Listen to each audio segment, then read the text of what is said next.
Hey, what's up everybody? Welcome into video number 2 from New World News. My name is Casey. Thank you for joining. This is a new channel. Those of you that know me from my other channel, this is completely separate, and this is just going to be where I can come to talk about the news and events and goings on of this world. I feel like in post 2020, this channel is going to be an outlet for me to keep you guys up to date with what's going on, and just a place that we can all express opinions and facts and stories and thoughts just without being a part of my normal everyday business and routine. And so that's why I started this channel. If you do know me from my other channel, please separate that. My business and what I do over there is completely different from here. So let's talk about today in the news, September 22nd, 2020. It's Tuesday evening. I'll try to get these videos up, like I said, at least 3 to 5 a week, and I'll be putting them up at nighttime for the foreseeable future until I am finished moving. I'm currently in the process of building a new house. Once I get moved and my crazy life calms down a little bit, I'll be able to get them done a little bit earlier in the day. Okay, so story number 1 today, if you didn't know, New York, Michael Bloomberg, former New York mayor and Democratic presidential candidate, Michael Bloomberg, super rich. You guys know he's a billionaire. He helped to raise $16 million this week for Florida's convicted felons, previously convicted felons in Florida, to vote. So if you're not familiar, a new law was passed in the Florida legislature that gave convicted felons a right to vote back to them, which was of course taken away from them when they were convicted of a felony in the state of Florida. I don't know about other laws in other states, but it's similar. And in order to get that back, they had to complete their parole and probation, but also they had to pay all of their fines and restitutions that they may owe in full. If they owe even $100 or $50, they would not be able to register to vote because they had a balance due. And some of these people make like $30 monthly payments or $50 monthly payments because they don't really make a lot of money, or maybe they don't make much money at all. They don't make any money. Who knows? And so they can't pay it back very quickly, and they're not going to be able to pay it back in time to register to vote, which we're just about a month and a half away from the election. So Bloomberg raised this $16 million to help felons who owe less than $1,500, a reasonable amount, get it paid off and get registered to vote. Now, it's targeting mostly African Americans and Latinos in Florida, especially in South Florida. Any of you that are familiar with Miami, Miami-Dade County, Broward County, those are those southeast counties over on the Atlantic coast, Miami, Fort Lauderdale, Miami Gardens, Pompano, all those counties up and down that coast where there are big populations of African Americans and Latinos. And so they've been convicted of a felony, they owe less than $1,500, and they want to register to vote. This fund will pay off their restitution or fees or fines, and they can register to vote. Obviously, this is a tactic by Democrats to get these people on board with voting because, generally speaking, those voters will vote Democratic. It's not a guarantee, but historically, that's how they voted. And so it's an obvious plan to get more voters. Now, Donald Trump won Florida by 116,000-ish votes against Hillary Clinton. This is going to amount to somewhere between 30 and 40,000 potential voters. So while not enough to overtake that percentage, it could put a ding and a dent in it and help if the Democrats are right and most of these people vote for their candidate, for Joe Biden. So that's what Bloomberg's targeting with this, and he hates Trump, of course.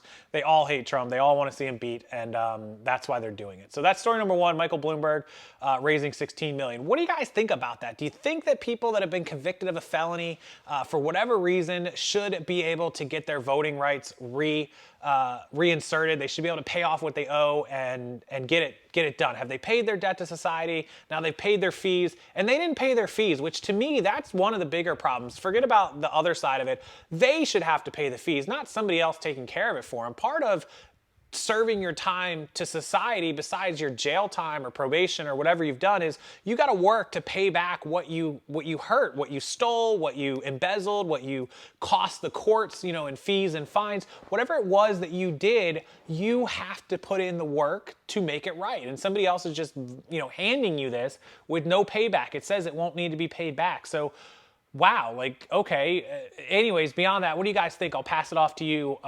Do you think that it's okay that felons have their voting rights put back into play? I think if you committed a felony, that you've proven that you don't have good judgment and that maybe you shouldn't be voting and shouldn't have a say in who gets to control this country if you can't even control your own self. Now, they did say that anyone convicted of murder or sexual crimes will not qualify for voting rights. So that is one thing, and that's great. I'm glad they did that. Pedophiles, things like that do get out of jail from time to time, and they do get on parole, probation, and get off of it. They definitely, those kind of people don't deserve any rights at all, especially child molesters, things like that. We all know how we should all feel about that. So, okay, that's number one. Number two, I'm going to move over. This one makes me laugh because those of you that don't know, I am from Florida. I'm in the Tampa area. The headline is Zombie Tropical Storm Paulette Returns from the Dead because, well, it's 2020. So if you don't know, we had a tropical storm Paulette early in September, about a week and a half to 2 weeks ago. And she made landfall in Bermuda as a Category 1, Category 2 over the island on September 14th. So that was 9 days ago it formed. And then it lost speed and it rolled out into the Atlantic, and it made it all the way up the Atlantic coast, up by the Carolinas, and then it curved out into the ocean, which I'll try to put some screenshots as usual here. It went all the way over, almost out to Spain and Portugal, kind of North Africa. You'll see it on the map, 300 miles from the Azores Island, and it has turned back into a tropical storm. They call it a zombie tropical storm. That's bonkers. 2020 hashtag insane. Okay, so that's just a funny one I threw in there. The third story, which should have been the second one, the U.S. officially hits 200,000 COVID-19 deaths in 8 months. The toll could double by the year's end, and the FDA setting a high bar for vaccines. So if you're not familiar with my opinions and thoughts on C19, coronavirus, 200,000 deaths, I believe, is a false number. There have been a lot of admitted labs, especially here in Florida, that inflated numbers. The CDC has openly admitted that their testing was not perfect, that they counted a lot of deaths that were not just COVID as COVID. And of course, a lot of people were presenting evidence that they had received a death certificate for people that died of other factors or hadn't even died at all. They were still alive. So do I believe 200,000 deaths is accurate? No, I don't believe it's accurate. I believe it's far less. Yes, people have died. Yes, it is a very nasty disease. It can, especially to people that have pre-existing conditions, the elderly, asthma, bronchitis, pneumonia, AIDS patients, cancer patients, things like that. It is extremely deadly too, and so it's something to be careful with all of them. Yes, other people can get it and die. Those would be the minorities, the exceptions. There have been stories of 22-year-olds and a couple of children I've seen, and I'm sure that can happen, but I'm also sure that those are the minorities, and that for the most part, it is people that overwhelmingly have pre-existing conditions. So I think the 200,000 deaths is probably much inflated above and beyond, either from the BS or from the pre-existing conditions being counted as totally COVID. So we have to, it's called a comorbidity, morbidity. Is that what it's called? Somebody help me there. But I just think that number is part of a fear-mongering type of news. When you look at the news, all you see is death, death, death, death, death, death, death, and it doesn't matter really where you get the news from. This is what they're paid and told to do because this is what gets clicks and news stories. Look, I run a channel on YouTube over there that gets paid every time somebody clicks and reads, and so it's my job to get people to click and read, and this is how they do it. It's just sad, but it's true. The world of advertising is huge. So what do you think about that? The follow-up story to that was that the CDC put out guidelines for Halloween warning against trick-or-treating. They want you to not trick-or-treat. So in a year that's been plenty scary, pandemic Halloween will be different than regular Halloween. Well, we all know that. That's pretty obvious, right? Many traditional ways of celebrating will not exist this year. According to the Centers for Disease Control, the CDC in Atlanta, and Prevention has issued new guidelines on how to celebrate Halloween. No big surprise. Classic door-to-door trick-or-treating and crowded, boozy costume parties are not recommended. They want you to not do trick-or-treating or Halloween parties. The CDC's guidelines groups Halloween activities into lower risk to moderate risk and higher risk buckets. The higher risk categories include both door-to-door trick-or-treating, where kids get treats from the trunks of cars in a big parking lot. They don't even want you to do that one like at the malls and stuff. Also no-nos, indoor haunted houses where people will be crowded and screaming, which could send infection particles flying. Going on hay rides with people who aren't in your house, Jesus, or fall festivals in rural areas also carry the risk of spreading the virus that causes COVID-19. Using alcohols and drugs can cloud judgment and increase risky behavior. They're talking about Halloween parties for us adults. The agency says this way of trick-or-treating poses a moderate risk compared with the higher risk. Kids could pick up individually wrapped gift bags at the end of a driveway or yard while still preserving social distance. Yeah, let me just go put 100 bags of candy out there so the first kid that comes through my neighborhood will take all 100 bags. Congratulations, CDC. You're an idiot. You could also organize small outdoor costume parade where everyone is 6 feet apart. An outdoor costume party would be considered moderate risk. They're still considering this moderate risk if you were outside of your house 6 feet apart dancing across the street. And that's if you're wearing a mask 6 feet away. Haunted houses are out, haunted forests are in. The CDC says an open air scare fest is moderately risky again.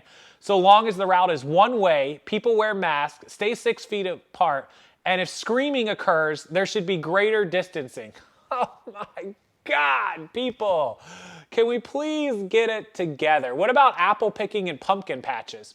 Risk can be reduced if people use hand sanitizer before touching the pumpkins at the patch or the apples, wear masks, and maintain social distancing. Also on the moderate risk is outdoor scary movie night. The more screaming there is, the more space you'll need to take. People, come on people. If you really want to be safe, then you need to plan for either virtual activities or ones that you only do with your household. So the low risk include pumpkin carving in your house, outdoors with friends while socially distanced, a Halloween scavenger hunt with your household, scavenger hunt for treats in your own home. I'm just reading through this. I haven't even read this for the first time. What about masks? A costume mask is no substitute for a cloth mask. Don't double up with one over the other because that can make it hard to breathe. Oh my God. Do I even need to explain this for people? Good grief. A costume mask can protect against spreading the coronavirus if it's like a regular cloth mask with 2 or more layers of breathable fabric covering the nose and mouth without gaps around the face. Remember this, friendly neighbors. If you think you might have COVID-19 or have been exposed to someone who does, do not attend any parties, do not hand out candy to trick-or-treaters, and turn your lights out. Whew, I'm going to link these for you. You guys think I'm making this stuff up. It's right from the CDC's website. I'll link it for you guys. I cannot wait to hear the opinions on this story. Please put it down below in the comments. I'm going to read these, laugh at them, and add some comments of my own. Holy jeez. I'm going to post this out to my Facebook friends and family. Guys, let's not get crazy, right? I'll just wait to hear your opinions. I want to see what everyone has to say. CDC's Halloween trick-or-treating recommendations. Okay, that's it for me. New World News Tonight, September 22nd, 2020. I appreciate you guys watching. The best thing you can do for me is hit that like button. It helps the videos search ranking, and subscribe to this channel so I can build the subscribers up. And if you like these videos, share my channel, my new channel, with anybody that you know, like, love, and let them come in and comment and leave their opinions as well. I appreciate it. Again, please keep this channel separate of my other business channel if you're familiar with it. Otherwise, thank you guys so much, and I'll see you again hopefully tomorrow. It might be the next day, but we'll get on a regular schedule. Good night, everyone.